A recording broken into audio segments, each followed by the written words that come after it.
And welcome back to our channel Sira Shaikh. आज SSC का maths 2 lesson number 3 circle का video है। इसके अंदर मैं आपको basic concepts of circle and exercise 3.1 cover करने वाला हूं। तो स्टार्ट करते हैं आज का लेक्चर।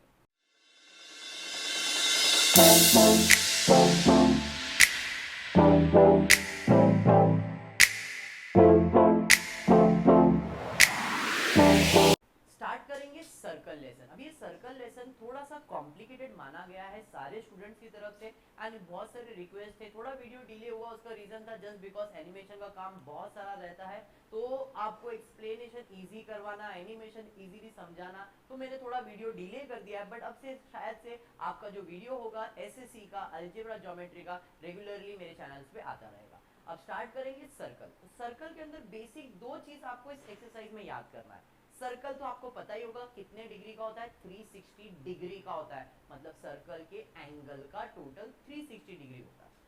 सेंटर से एक लाइन जब आप ड्रॉ करते हो सर्कल तक, उसे आप रेडियस कहते हो। अगर वही लाइन सर्कल के बाहर एक पॉइंट पे टच होता है तो उसे टैंजेंट कहते हैं।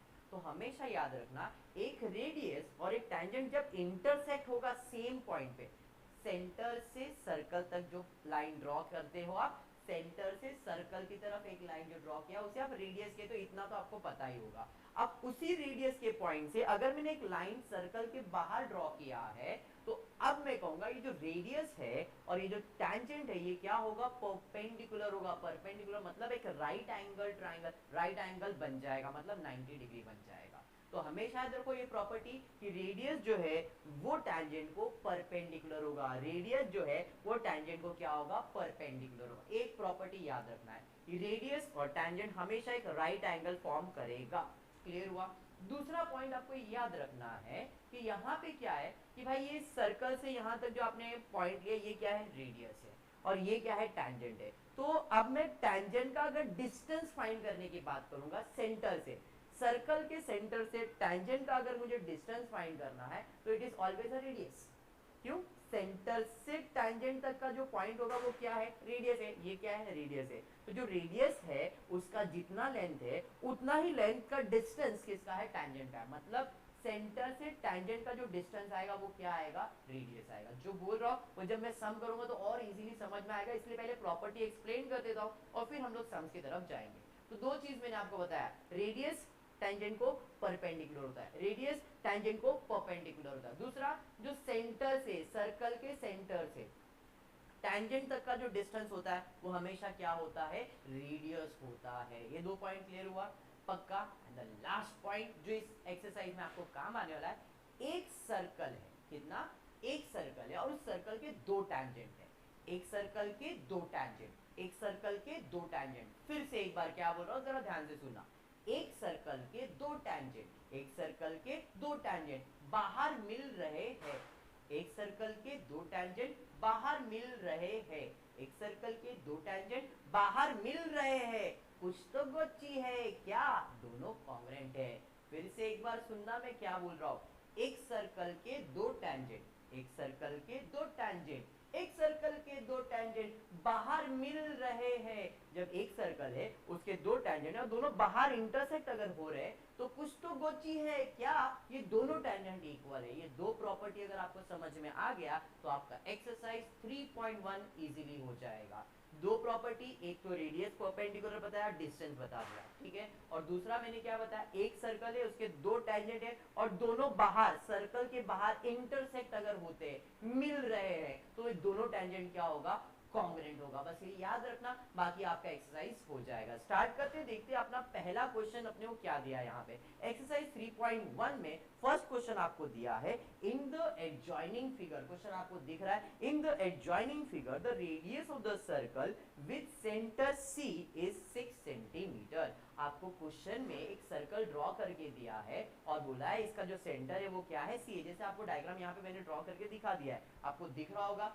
एक सर्कल है जिसका सेंटर सी है और जो लाइन ए बी है वो सर्कल को बाहर एक पॉइंट पे टच कर रहा है, पॉइंट ए पे टच हो रहा है। तो आई कैन से ए बी मेरा क्या है, टैंजेंट सेगमेंट है। ए बी मेरा क्या है, टैंजेंट सेगमेंट है। अभी मैंने एक प्रॉपर्टी बताया था, सेंटर से टैंजेंट तक अगर मेजर फाइंड करना है तो वो क्या होगा, वेरी गुड, वो रेडियस होगा। सेंटर से टैंजेंट तक का जो डिस्टेंस होगा वो रेडियस होगा, और उनका डिस्टेंस कितना आएगा, जितना रेडियस का लेंथ होगा। तो इस क्वेश्चन में रेडियस का लेंथ आपको दिया गया है 6 सेंटीमीटर। क्वेश्चन अगर ध्यान से पढ़ोगे तो उसमें दिया हुआ है। देखो मैं फिर से एक बार क्वेश्चन पढ़ रहा हूँ, जरा ध्यान देना। In the adjoining figure, the radius of the circle with center C is 6 centimeter. Line AB is a tangent at A. Answer the following question. First है, what is the measure of angle CAB? Angle CAB पूछा है, उसके लिए मैंने क्या किया है, line join किया है AB को और AC को। जैसे आपको दिख रहा है, लाइन मैंने AC ज्वाइन किया, लाइन मैंने AB ज्वाइन किया। डायग्राम के अंदर आपको दिख गया, AC ज्वाइन किया, AB ज्वाइन किया, बराबर है। सॉरी, AC ज्वाइन किया और CB ज्वाइन किया। AC जो है वो क्या है, रेडियस है। CB अपने को मालूम नहीं वो क्या है, बस है। बट CB आपको पता हो जाना चाहिए क्या है CB।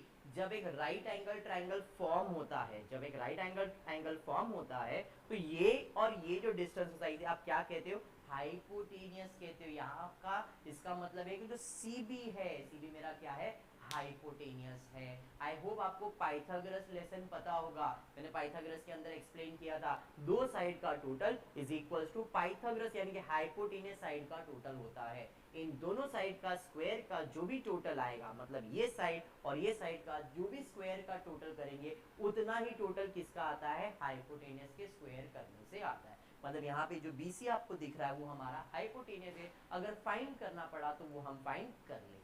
क्लियर है यहाँ तक? चलिए अब देखते हैं ये सम कैसे सॉल्व होगा। तो मैंने आपको बता दिया, क्या बताया कि भाई अपने को AC और CB ज्वाइन करना है, तो मैंने AC और CB डायग्राम के अंदर आपको दिख रहा है ज्वाइन करवा दिया है।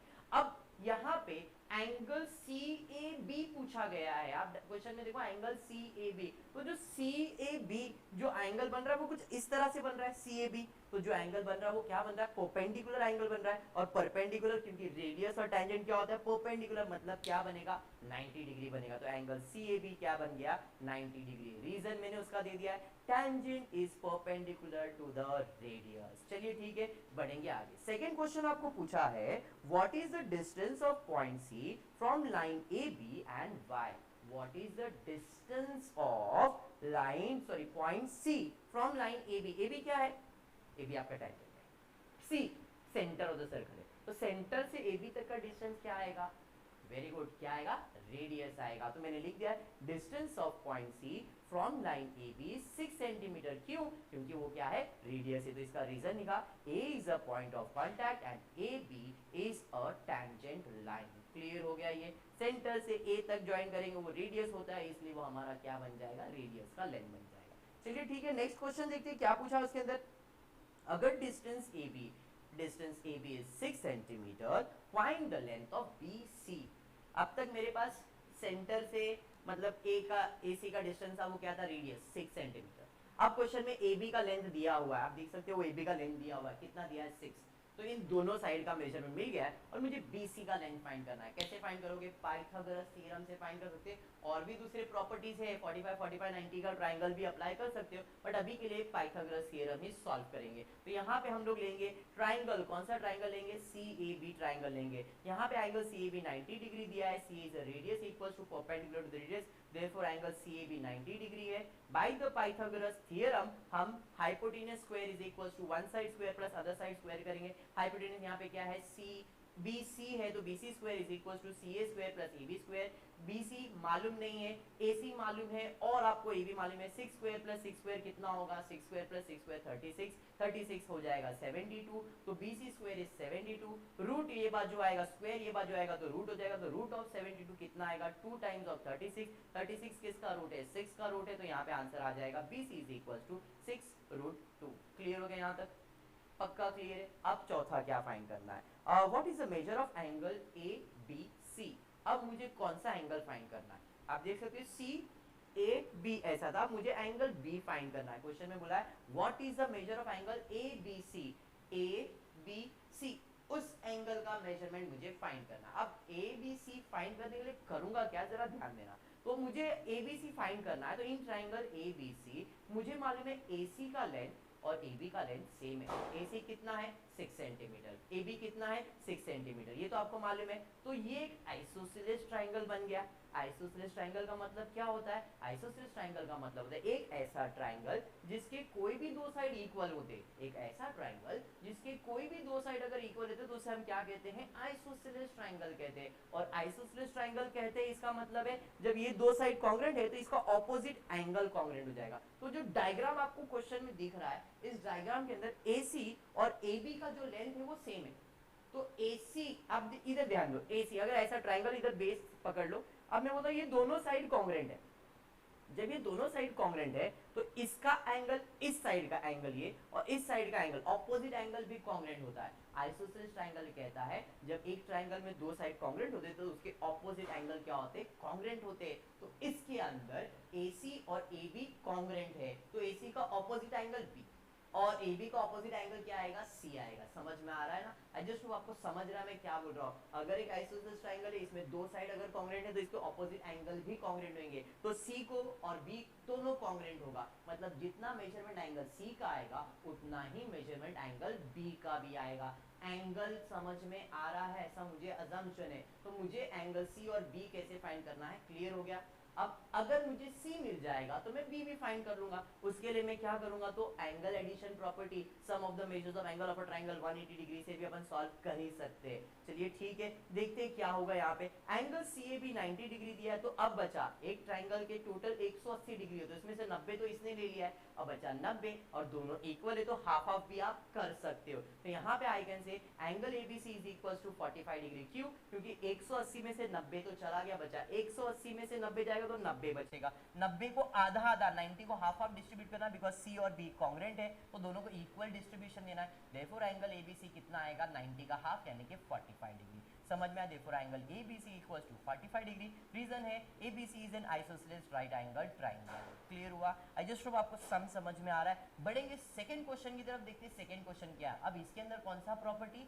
एक सर्कल के दो टैंजेंट बाहर मिल रहे, दोनों कॉन्ग्रुएंट है, इस प्रॉपर्टी से हम इस सम को सॉल्व करने वाले हैं।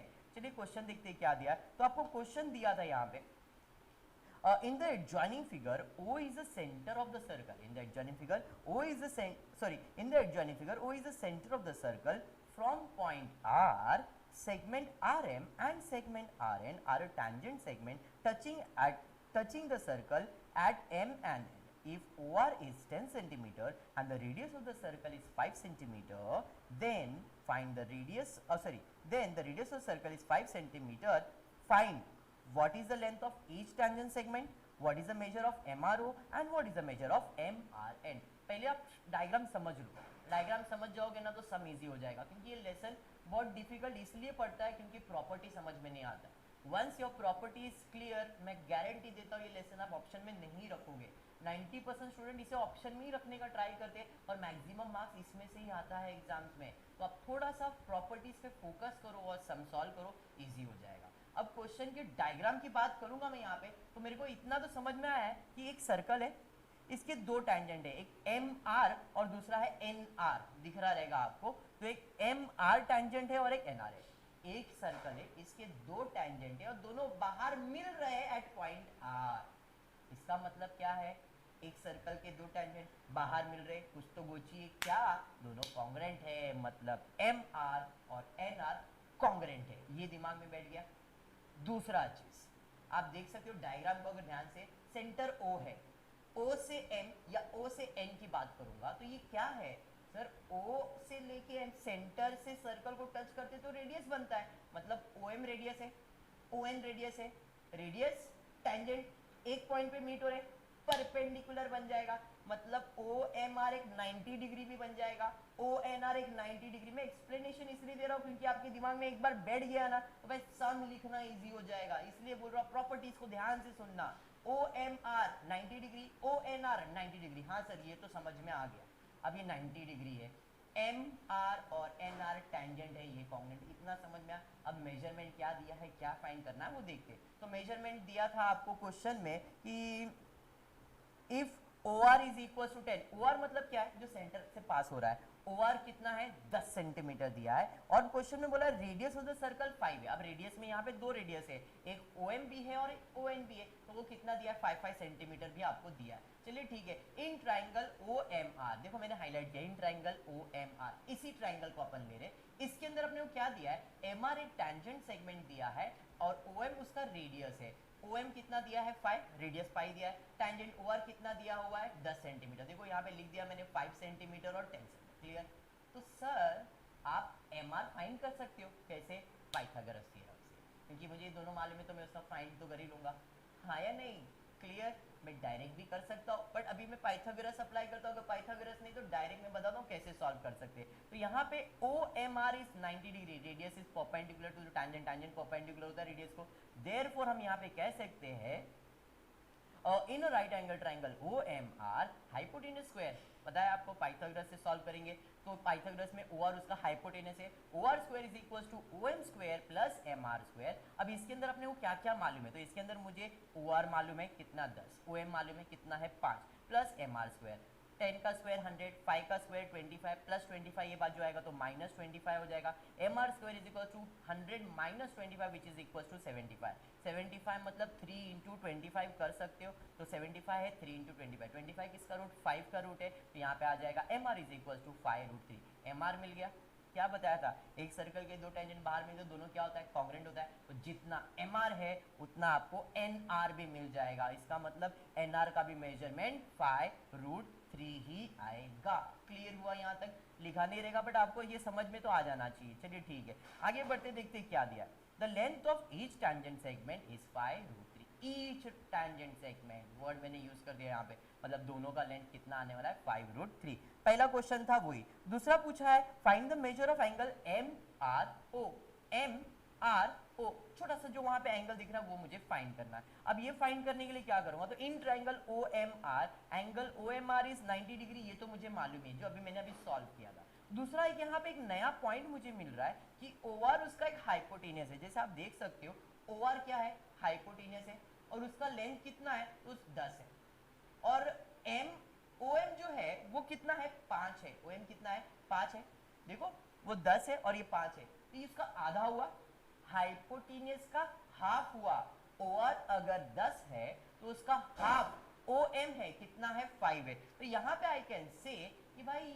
ऐसा प्रॉपर्टी मैंने 30 60 90 में देखा था, साइड ऑपोजिट टू 30 का जो ऑपोजिट साइड होता है वो हाइपोटेनियस का हाफ होता है, ऐसा आपने 30 60 90 का एक थ्योरम है जो किया रहेगा। तो OM जो है वो हाफ ऑफ हाइपोटेनियस OR है, यानी कि OM is equal to half of hypotenuse, और OM मतलब 30 का ऑपोजिट साइड, मतलब एंगल R जो दिख रहा है उसका ऑपोजिट साइड है OM, R का ऑपोजिट साइड मतलब R कितना डिग्री 30 डिग्री। बात समझ में आया क्या, I can say OM is opposite to 30 degree, therefore by converse of 30 60 90 triangle I can say angle MRO is 30 degree।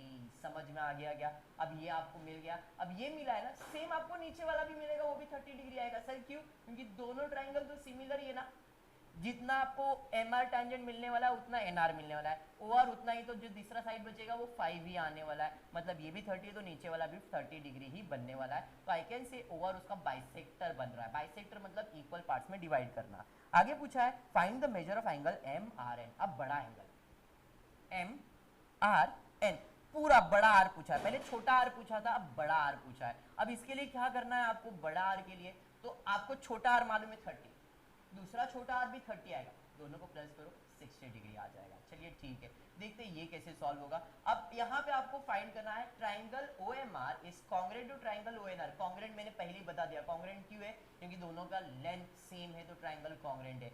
In triangle OMR is congruent to triangle ONR, इसके अंदर MRO is congruent to NRO which is 30 degree, अभी मैंने आपको बताया, therefore we can say angle MRO is equals to MRN is equals to MRO plus NRO, दोनों को plus करेंगे यानी कि 30 प्लस 30 प्लस करेंगे, एंगल कितना आ जाएगा 60 डिग्री। क्लियर हुआ, आपको चाहिए तो एक बार गो थ्रू करना क्या क्या किया हमने। तो सबसे पहला हमने क्या किया, तो भाई अपने को मेजरमेंट फाइंड करना था, हाइपोटेनस थ्योरम यानी कि पाइथागोरस थ्योरम सॉल्व करके पहले मेजरमेंट फाइंड किया, वो मिलने के बाद 30 60 का 90 30 60 90 अप्लाई किया, एंड देन दोनों एंगल कॉन्ग्रुएंट होगा इसलिए दोनों को प्लस करके हमने सम सॉल्व किया। क्लियर है। बढ़ेंगे नेक्स्ट सम की तरफ, देखते हैं नेक्स्ट क्वेश्चन आपको क्या दिया है। Same diagram same to same दिया, कुछ भी नया नहीं है, सॉल्यूशन भी उसी तरह आप प्रेजेंट करने वाले हो। क्वेश्चन दिया है आपको, segment RM and segment RN are the tangent segment of the circle with centre O, prove that segment OR is a bisector of MRN। अभी बाइसेक्टर अभी आपने किया है, सब सेम चीज कर रहा हूं, कुछ भी नया नहीं है। एक सर्कल के दो टैंजेंट बाहर मिल रहे हैं, कॉन्ग्रेंट हो जाएगा, ये तो कॉन्ग्रेंट हो गया। अभी बाइसेक्टर प्रूव करना है। बाइसेक्टर का मतलब होता है डिवाइड करना इक्वल पार्ट में। अब दो टाइप के बाइसेक्टर होते हैं, एक है लाइन बाइसेक्टर, लाइन को दो पार्ट्स में डिवाइड करना, एक होता है एंगल बाइसेक्टर जो एंगल को दो पार्ट में। अब ये बड़ा एंगल है तो इसको बाइसेक्ट करा, मतलब मैंने एक स्ट्रेट लाइन ड्रॉ कर दिया इनके बीच में। जब मैंने सीधा स्ट्रेट लाइन ड्रॉ कर दिया, इसका मतलब ये दो एंगल को, मतलब दो पार्ट्स में एंगल को डिवाइड कर रहा है, इसे आप कहते हो बाइसेक्टर। दो टाइप के बाइसेक्टर, लाइन बाइसेक्टर लाइन को बाइसेक्ट करेगा, एंगल बाइसेक्टर एंगल को बाइसेक्ट करेगा। क्लियर है। यहाँ पे क्वेश्चन बोला है OR is a angle bisector. Angle bisector मतलब दो इक्वल पार्ट्स में डिवाइड करना है। चलिए ठीक है, अपने को OR डिवाइड कर रहा है, ये क्वेश्चन में प्रूव करना है। अब स्टार्ट करेंगे सॉल्यूशन, देखते हैं कैसे सॉल्व करेंगे। तो इन triangle OMR and triangle ONR, triangle OMR दोनों ट्राइंगल मिल लिया, डायग्राम आपको दिख रहा है। OMR और ONR ये दो ट्राइंगल लिया, इसके अंदर एक कॉमन साइड मुझे दिख रहा है, क्या है? OR। दोनों ट्राइंगल के अंदर, पहला बात क्लियर हुआ। दूसरा, सर आपने तो बताया था कि एक सर्कल के दो टैंजेंट होते हैं और दोनों इंटरसेक्ट, वो भी कॉन्ग्रेंट होता है। तो MR और NR भी कॉन्ग्रेंट का, दो साइड हो गए, क्योंकि ट्राइंगल कॉन्ग्रेंट करने के लिए तीन चीज चाहिए होता है, जिसमें से दो चीज तो मिल गया, दो साइड मिल गए। उसके अलावा एंगल M और एंगल N 90 डिग्री है दोनों, ये भी आपको मालूम है या नहीं? और एक चीज आप कर सकते हो, OM और ON को भी कॉन्ग्रेंट कर सकते हो, क्योंकि दोनों रेडियस भी है, दोनों का लेंथ भी सेम आने वाला है। बट क्वेश्चन में लेंथ नहीं दिया है, तो आप 90 डिग्री पकड़ के चलो। चलो ठीक है। RM is congruent to RN। RM और RN क्या है? टैंजेंट सेगमेंट है, तो ये दोनों तो कॉन्ग्रेंट है, ये आपको पता है। दूसरा, OMR is congruent to ONR which is 90 degree. अभी मैंने बताया परपेंडिकुलर होता है, तो ये 90 डिग्री है। तीसरा, OR जो है उसका कॉमन बाइसेक्टर है। अभी यहाँ पे ये बोला नहीं था, बट इसीलिए मैंने दूसरा यहाँ पे यूज कर लिया है, OM is equal to ON। आप OR और कॉमन साइड भी ले सकते हो अगर आपको, बट अपने को यही प्रूव करना है उसका बाइसेक्टर है, इसलिए वो साइड नहीं लेके मैंने कौन सा लिया है? रेडियस लिया है। तो OM is congruent to ON, radius of the circle. Therefore triangle OMR is congruent to triangle ONR by which test? SAS test, side angle side test. अब ये कॉन्ग्रेंट तो रिमेनिंग साइड भी कॉन्ग्रेंट आएगा, remaining angle भी congruent आएगा, ये तो आपको मालूम है। That for angle MRO is equal और कॉन्ग्रेंट टू NRO। जब एंगल कॉन्ग्रेंट हुआ मतलब वो लाइन क्या बन जाएगा? बाइसेक्टर बन जाएगा। देखो OR is a bisector of angle MRN। Proof हो गया, समझ में आया? सिमिलरली अब यहां तक तो अपने को समझ में आया। नाउ MOR दूसरा भी पूछा उसने, क्वेश्चन में क्लियर बोला था, MON के लिए भी बोला है, पहले MRN किया, अब MON करना है। Now for MOR is equal to NOR, ये क्यों लिखा आपने? तो अब जब ये बाइसेक्टर है मतलब इक्वल पार्ट्स में डिवाइड करने वाला है, therefore OR is a bisector of MO, therefore segment OR is a bisector of MRN and as well as MON। I just hope आपको समझा मैंने क्या समझा है, क्लियर है? चलिए बढ़ेंगे नेक्स्ट सम की तरफ, देखते हैं क्या दिया है। नेक्स्ट सम थोड़ा सा आपको लगेगा कॉम्प्लिकेटेड, क्योंकि इसका सॉल्यूशन सब टीचर्स अपने हिसाब से देते हैं, मैं 2-3 स्टेप के अंदर इसको एक्सप्लेन कर देता हूँ। चलिए बढ़ते क्वेश्चन देखते हैं क्या दिया है। तो क्वेश्चन में बोला है what is the distance between two parallel tangent of a circle having a radius 4.5 and justify your answer. मैं सिंपल दो लाइन में आंसर दूंगा इसका। एक सर्कल है, उसके दो पैरेलल टैंजेंट सेगमेंट है, पैरेलल लाइन है, टैंजेंट बोला है यहाँ पे सिर्फ, यस पैरेलल टैंजेंट बोला है, तो पैरेलल टैंजेंट है। अब इनके बीच में सर्कल है, पूछा है कि भाई इधर से इन दोनों पैरेलल लाइन का डिस्टेंस कितना है, तो मैंने लॉजिक लगाया। अब क्योंकि इनका डिस्टेंस फाइंड करना है मुझे रेडियस दिया है, तो मैं एक स्ट्रेट लाइन बना देता हूँ, और वो जो स्ट्रेट लाइन है वो टैंजेंट को टच हो रहा है। ध्यान से सुनो, दो पैरेलल लाइन है, एक सर्कल है, इसके दो पैरेलल लाइन है, वो कहीं ना कहीं सर्कल पे एक एक पॉइंट पे तो टच हो रहे हैं। मैंने रेडियस यानी कि डायमीटर ड्रॉ कर दिया, आधा ऊपर के लिए आधा नीचे के लिए, रेडियस डायमीटर तो पूरा पास होने वाला है। तो आपको जैसे डायग्राम दिख रहा है, PQ एक टैंजेंट सेगमेंट है और वो इंटरसेक्ट हो रहा है पॉइंट A, RS एक टैंजेंट सेगमेंट जो इंटरसेक्ट हो रहा है पॉइंट B, AB एक बड़ा डायमीटर है और रेडियस दिया है 4.5, डायमीटर मतलब उसका डबल हो जाएगा, तो AB कितना हो जाएगा? 4.5 प्लस 4.5 9 सेंटीमीटर। ये समझ में आया? अब मैंने आपको स्टार्ट में क्या बताया था, सेंटर ऑफ द सर्कल से टैंजेंट का डिस्टेंस वो क्या रहता है? रेडियस रहता है। मतलब आई कैन से OA का जो डिस्टेंस है, OA का जो डिस्टेंस है वो रेडियस है सर 4.5। वैसे OB का जो डिस्टेंस है आर एस के लिए वो भी 4.5 ही होगा, है नहीं? दोनों पैरेलल का कितना होगा सर? दोनों को प्लस कर दो, जो सर्कल का डिस्टेंस, इन शॉर्ट जो डायमीटर है वो ही अपना क्या बन जाएगा? पैरेलल लाइन का डिस्टेंस बन जाएगा। समझ में आया? अगर एक लाइन है तो डिस्टेंस कितना है? रेडियस जितना है। दो लाइन है, दो टैंजेंट है, पैरेलल टैंजेंट सेगमेंट है, तो दोनों का डिस्टेंस क्या आएगा? सर्कल, इन शॉर्ट डायमीटर आ जाएगा। प्रॉपर्टी समझ में आया? बस इसी को मैंने अपने लैंग्वेज में एक्सप्लेन किया, जरा ध्यान देना। PQ and RS be the two parallel tangent to the circle with center O ले लिया है, joint OB and OA and OB कर लिया है। O is the radius of the circle and PQ is the tangent at point A। वैसे ही आप इसके लिए भी लिख सकते हो कि भाई RS जो है ये tangent segment है at point B। Distance between a tangent and the center of the circle is always a radius। Therefore I can say AB इसका diameter है, therefore AB का measurement कैसे आने वाला? 2 times of radius which is equals to 9। Hence मैंने लिखा the distance between two parallel tangent segment of the circle is always 9 centimeter। मैं इसको ज़्यादा प्रूफ करने में सिंपल लैंग्वेज में मैंने इसको लिख दिया है। क्लियर है? आई जस्ट होप आपको वीडियो पसंद आया रहेगा, तो प्लीज़ वीडियो को लाइक कर देना, फ्रेंड्स ग्रुप में शेयर करना और चैनल को सब्सक्राइब करना।